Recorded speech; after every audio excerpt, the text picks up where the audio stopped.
जय हिंद। देखिए अभी हम UPSC civil services 1999 political science and international relation optional subject question जो है हम समझने का प्रयास करेंगे और यहाँ क्वेश्चन रीड करके जानने का प्रयास करेंगे। हम अपने नोट से जो है देखेंगे। पेपर 1 ऑलरेडी डिस्कस कर चुके हैं, पेपर 2 का ये डिस्कस कर रहे हैं, तो पेपर 2 में भी हम सेक्शन 1 का चारों क्वेश्चन डिस्कस कर चुके हैं। यहाँ जो है हम पेपर 2 का, ठीक है, सेकेंड पेपर का जो है सेक्शन बी डिस्कस करेंगे, ठीक है। तो इसके अंतर्गत भी वही 4 प्रश्न हैं, क्वेश्चन नंबर 1, 2, 3 एंड 4। सबसे पहले हम क्वेश्चन 1 डिस्कस करेंगे। इस क्वेश्चन 1 के अंतर्गत ये मैंडेटरी है, 4 प्रश्न है, A B and C D. इन 4 प्रश्न में आपको 3 प्रश्नों के उत्तर देने हैं, ठीक है। क्वेश्चन 1 देखिए, comment on any 3 of the following in about 200 words etch. हमें जो है इन प्रश्नों के उत्तर देने हैं 200 शब्दों की शब्द सीमा के अंतर्गत ही। क्वेश्चन नंबर 1 ए है, nuclear non proliferation treaty. NPT के बारे में लिखना है मुख्यतः, ठीक है। एनपीटी के बारे में लिखना है, नॉन पॉलिफरेशन ट्रीटी के बारे में। क्वेश्चन नंबर 1 बी है, इंडो रसिया समिट ऑफ 1997। 1997 का इंडो रसिया समिट है। अब जैसे इंडो रसिया रिलेशन से संबंधित क्वेश्चन है तो आप तो उस कंटेक्स्ट में 1997 का लिखो ही लिखो, लेकिन अभी प्रेजेंट कंटेक्स्ट में भी लिखना, ठीक है। 2020 के बाद के कंटेक्स्ट में इंडो रशिया रिलेशन पे क्या उतार चढ़ाव आए हैं, ठीक है, खास करके कोविड-19 के बाद। अब 1C के बारे में बात कर लो, China foreign policy toward Pakistan in the present context. China की विदेश नीति क्या है पाकिस्तान को लेकर वर्तमान परिप्रेक्ष्य में। तो चाइना नया पापा है पाकिस्तान का। पाकिस्तान का क्या, पहले कभी बाप अमेरिका हुआ करता था, पाकिस्तान ने अब नए जो है कह सकते हो पापा को जो है ढूंढ लिया है, क्योंकि अमेरिका जो है भीख देना बंद कर दिया है, ठीक है। क्वेश्चन नंबर 1 डी देख लो, द गल्फ क्राइसिस ऑफ 1991 और 1992।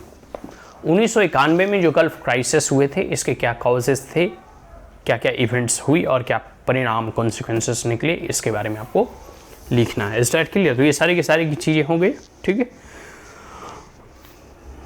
1 का A B and C D 4 प्रश्न थे, इनमें से किन्हीं 3 प्रश्नों के उत्तर देने हैं। अब हम जो है क्वेश्चन नंबर 2 की बात करते हैं कि write a critical essay on the role of the third world in international relation and specially in the United Nation. देखो यूनाइटेड नेशन है, ऑर्गेनाइजेशन है, अभी आप सभी को मालूम है। तो यूनाइटेड नेशन ऑर्गेनाइजेशन में जो तीसरी दुनिया के लोग हैं, पहली दुनिया के तो लोग वो हैं जो डेवलप्ड नेशन हैं, दूसरी दुनिया के लोग हैं वो जो डेवलपिंग नेशन है, और तीसरी दुनिया के वो लोग हैं जो लिस्ट डेवलप्ड नेशन है, ठीक है, खास करके सॉर्दर्न नेशन। तो यूनाइटेड नेशन ऑर्गेनाइजेशन में एक बात आप मान के चलो कि प्रभुत्व रहता है वेस्टर्न नेशन का और डेवलप्ड और फर्स्ट वर्ल्ड के दुनिया के नेशंस का। तो इसमें पूछा जा रहा है कि यूनाइटेड नेशन ऑफ ऑर्गेनाइजेशन में तीसरी दुनिया के जो कंट्री हैं या जितने भी डेवलपिंग नेशन है, ठीक है, तो मुख्यतः वहाँ जो है हमें क्रिटिकल उस पर एक ऐसे लिखना है, निबंध क्या मतलब आपको आंसर ही लिखना है, ठीक है, कि तीसरी दुनिया के जो देश हैं, जो राष्ट्र हैं, उनका अंतर्राष्ट्रीय संबंधों पर क्या प्रभाव है और किस प्रकार से वह यूनाइटेड नेशन ऑर्गेनाइजेशन में अपनी भूमिका को अदा कर रहे हैं, ठीक है, अपने रोल को प्ले कर रहे हैं। ये बातें क्लियर हो गया। देखो यूनाइटेड नेशन ऑर्गेनाइजेशन को लेकर या इसके रिफॉर्म को लेकर कई बार जो है थर्ड वर्ल्ड की कंट्री जो है वो हमेशा डिमांड करती है। वो कहती है कि वी आर इन मेजोरिटी, हम लोग बहुमत में हैं, लेकिन हमारी बातों, हमारी पक्षों, हमारी मांगों, हमारी डिमांड्स को जो है वहाँ नहीं सुना जाता है, उसे नज़रअंदाज कर दिया जाता है। तो इसके बारे में जो है प्रश्न पूछे गए हैं, ठीक है। अब हम क्वेश्चन नंबर 3 देख लेते हैं कि examine the changing perspective of the US foreign policy. देखो यूनाइटेड नेशन ऑर्गेनाइजेशन की जो पर्सपेक्टिव है, जो अपना एक विजन है, एक नज़रिया है, उसमें क्या क्या परिवर्तन आए हैं towards south Asia in recent time, और खास करके साउदर्न एशिया को लेकर। साउदर्न एशिया में पूरे के पूरे सार्क के नेशन आ गए, भारत, पाकिस्तान, भूटान, ये आपका मालदीव, श्रीलंका, ठीक है, और बांग्लादेश, ये सब, म्यांमार। तो जो साउदर्न नेशन है, खास करके साउदर्न एशियन नेशन, उसके कंटेक्स्ट में यूनाइटेड स्टेट ऑफ अमेरिका की क्या फॉरेन और पॉलिसी रही है, क्या विदेश नीति रही है और उसमें क्या परिवर्तन आ रहे हैं, इसके बारे में लिखना है। और आगे है कि in its implication for the prospect of the peace in the region, और उसके क्या इम्प्लीकेशंस होंगे, उसके क्या प्रभाव होंगे। देखो यूनाइटेड नेशन ऑर्गेनाइजेशन हो या भारत हो, हर देश की अपनी अपनी विदेश नीति होती है और हर एक देश अपनी अपनी जो है रीजन, डिफरेंट रीजन को लिए डिफरेंट पॉलिसीज बनाती है। तो क्योंकि United nation of America United state of America एक विश्व की सबसे अभी पावरफुल नेशन है, सुपर पावर है, तो वो कहीं भी किसी भी क्षेत्र की अगर विदेश नीति बनाती है तो उस क्षेत्र उससे और उसकी नीतियों से बहुत प्रभावित होती है। ठीक है, तो यूनाइटेड स्टेट ऑफ अमेरिका की नीति क्या है, विदेश नीति क्या है साउदर्न एशियन कंट्री को लेकर, और किस प्रकार से वह जो है इन नेशंस को प्रभावित करती है, इन नेशन के ऊपर इम्पैक्ट उनका क्या पड़ता है, इसके बारे में लिखना है।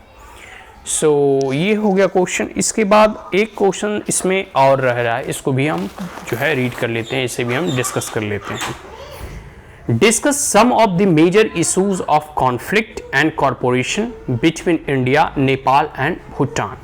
कहने का मतलब है कि भारत के संबंध सभी नेबरहुड कंट्री से हैं, सभी नेबरिंग कंट्री से हैं, तो किस प्रकार से भारत, नेपाल और भूटान इसके बीच में क्या क्या कॉरपोरेशन है और क्या क्या कॉन्फ्लिक्ट है, इसके बारे में लिखना है।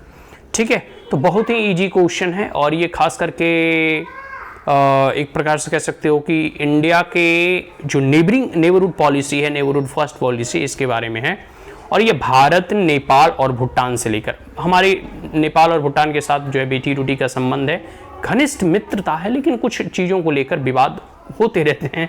ठीक है, कौटिल्य चाणक्य ने कहा था कि नेबरहुड जो है वो उससे हमारा कॉन्फ्लिक्ट कह सकते हो कि होना ही होना, ये कह सकते हैं कि एक सिद्धांत है गाँव का कि जहाँ दो बर्तन होता है वो ढुनमुनाता ही है। तो इस चीज़ को लेकर यहाँ हम बातें जो कर रहे हैं कि जो पड़ोसी देश होते हैं उसके साथ बॉर्डर हो गया या बहुत सारे ऐसे इश्यूज होते रहते हैं। ठीक है, लेकिन हाँ, इन दोनों राष्ट्रों के साथ हमारे रिश्ते अच्छे हैं, घनिष्ठ हैं, मित्रवत हैं। ठीक है, तो ये 1999 का सारा क्वेश्चन हो गया। आशा करता हूँ कि ये सारे समझ में आ गए होंगे। So that's all, thank you, have a great day.